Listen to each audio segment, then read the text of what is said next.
श्री शिव पुराण रुद्र संहिता चतुर्थ खंड 14वां अध्याय। शिवगणों का गणेश से विवाद।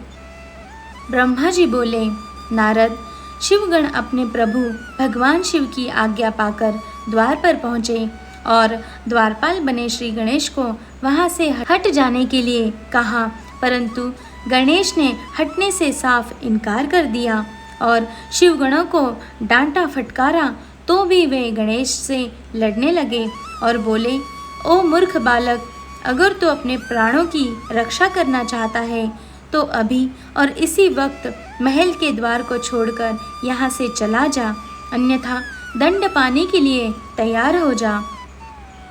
यह देखकर गणेश को क्रोध आ गया और वे कठोरतापूर्वक शिवगणों से बोले कि तुम इसी समय यहाँ से दूर चले जाओ, वरना मेरे क्रोध को भुगतने के लिए तैयार हो जाओ। गणेश की बातें सुनकर शिवगण हंसने लगे। फिर द्वारपाल श्री गणेश को डांटते हुए बोले, मूर्ख, हम भगवान शिव के गण हैं और उनकी आज्ञा से ही तुम्हें यहाँ से हटाने के लिए कह रहे हैं। अब तक तुम्हें बालक समझकर हम छोड़ रहे थे, परंतु तुम तो बहुत ही हठी बालक हो, जो मानने के लिए बिल्कुल भी तैयार नहीं हो। अभी भी कहते हैं कि शीघ्र ही यहाँ से हट जाओ, अन्यथा मार दिए जाओगे।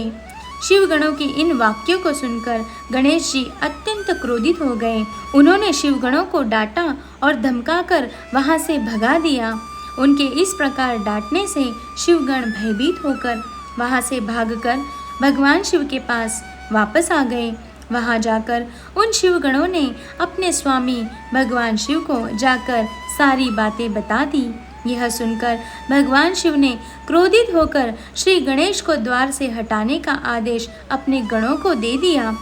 शिवगण पुनः द्वार पर पहुँचे और गणेश को हटाने के लिए कहने लगे, परंतु गणेश ने वहाँ से हटने से साफ इनकार कर दिया।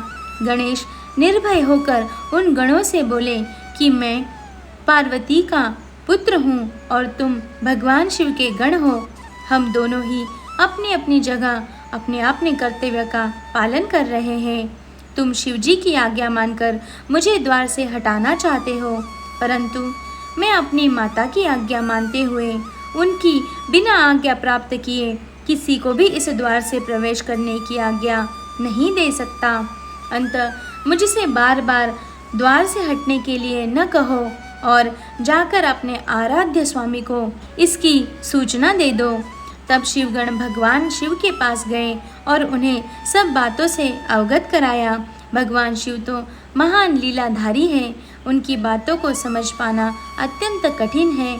यह सुनकर उन्होंने अपने गणों से कहा कि वह छोटा सा बालक अकेला तुम्हें डरा रहा है और तुम इतनी अधिक संख्या में होकर भी उससे डर रहे हो। जाओ, जाकर उससे युद्ध करो और उसे बंदी बनाकर द्वार के सामने से हटाकर ही मेरे सामने आना।